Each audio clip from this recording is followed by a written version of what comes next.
Greetings everyone, welcome to Music as a Journey. I'm Peter.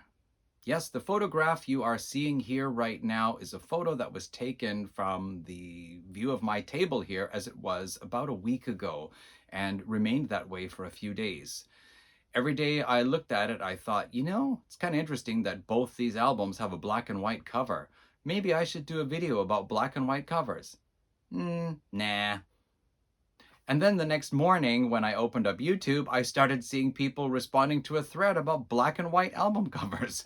What a coincidence. So as it turns out, Sam over at Americana Sam decided to do a thread for black and white album covers. So I guess I was kind of already mentally prepared for it. The only problem is that it took me a few days to actually get around to having the time to do it.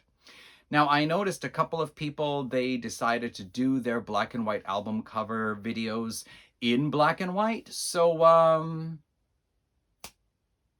nope. Nope, that's too black. That's too black. Sorry, can we lighten things up a bit? Okay, this is a nice, interesting effect. You know what? I think if I show black and white album covers with a black and white setting, you're not going to know if they actually really are black and white anyway. So maybe let's just get some color here. Color, please. That's too much. That's too much color. Can we tone it down to normal? Oh, very funny, very funny. So what am I supposed to do? Am I supposed to show the album covers upside down? Come on, back to normal, please, or you're fired. Okay, there we go. That's much better.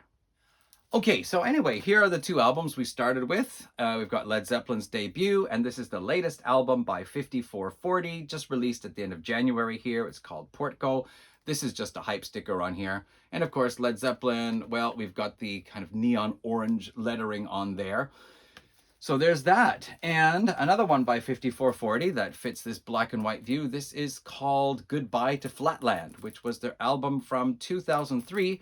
And the last album with founding member Phil Campollardi, who played guitar, rhythm and lead guitar, backing vocals, and also trumpet, which you don't hear so much on their later albums, but most of their albums from the 80s and up to the early 90s, that's not a synthesizer. They use trumpet instead, which is kind of cool. Anyway, that was his last album with the band before he left for health reasons, but I think he's still doing okay. All right, a couple of bands that just like to have a simple black and white logo. So there's Moxie's debut and Bad Company's debut. I think we're all pretty much familiar with those ones. And to make it simple, I actually just grabbed from what was around me here. I didn't want to start pulling boxes out and digging through CDs. Just if it was here on the shelf or here on the table, hasn't been put away yet or doesn't have a home yet, and then a couple of drawers that are down there, I just grabbed it. So here's, what is this one called now? This is Gentle Giant in a Glass House, which came from up here. And one of the things that's interesting is I got this used.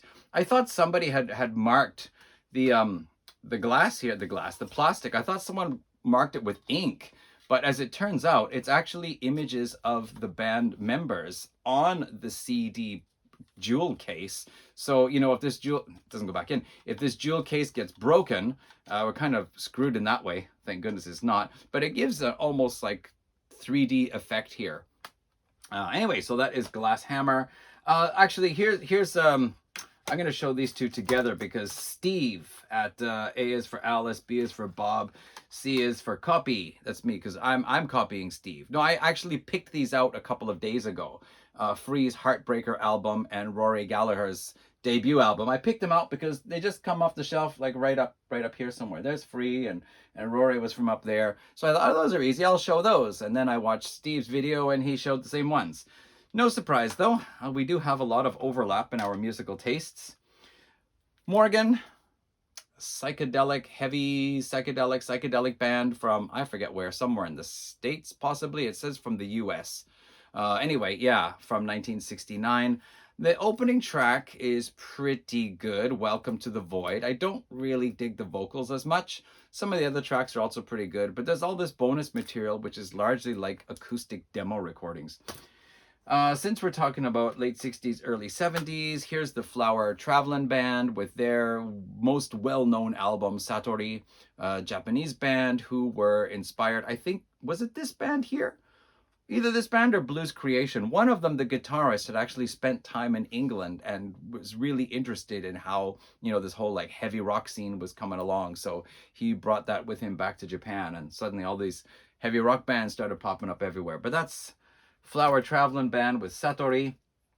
Something that I picked up last year. This is a band called Burn with 3 R's, and their album, what was it called again now? Blazing His Way Down Like the Space Show. That's what it's called. Blazing His Way Down Like the Space Show. Kind of Japanese, shoegaze, alternative rock, indie rock type of thing. And now we're on the Japanese thing here. This is Ningen Isu and their Huchiku album. It's actually, it's a Huchiku. That's how you would read it.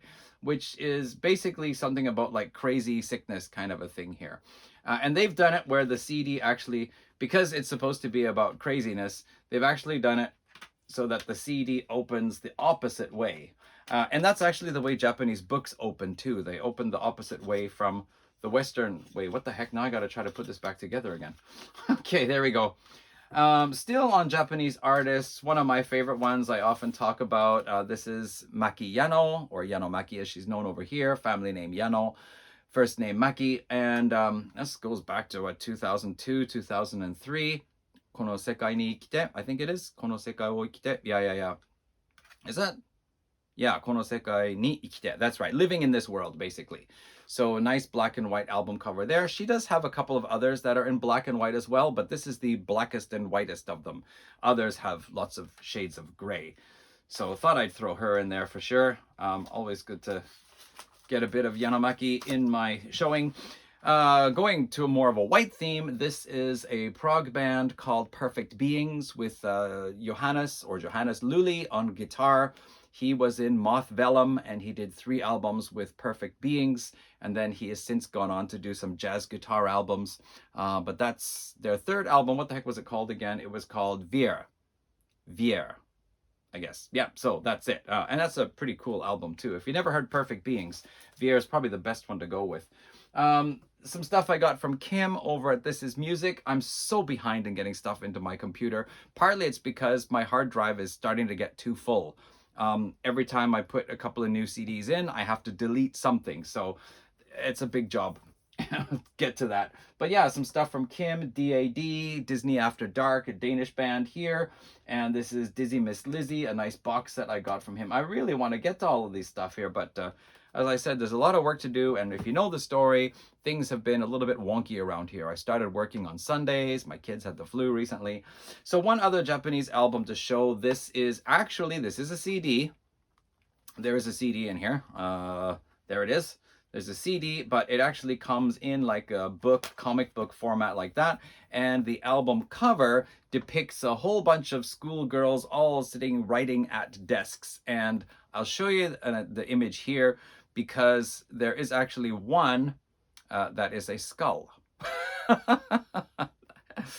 And I shouldn't really show you the back cover. Well, I'll show you the back side.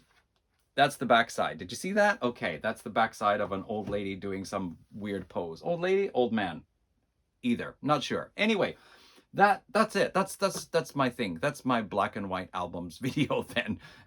Black and white album covers video for Sam St. John at Americana Sam. Link to his video below. And thanks, Sam, for doing this because, got me moving. And everyone, see you again in another video coming up soon. This weekend. See you in that one. Bye, folks. Take care.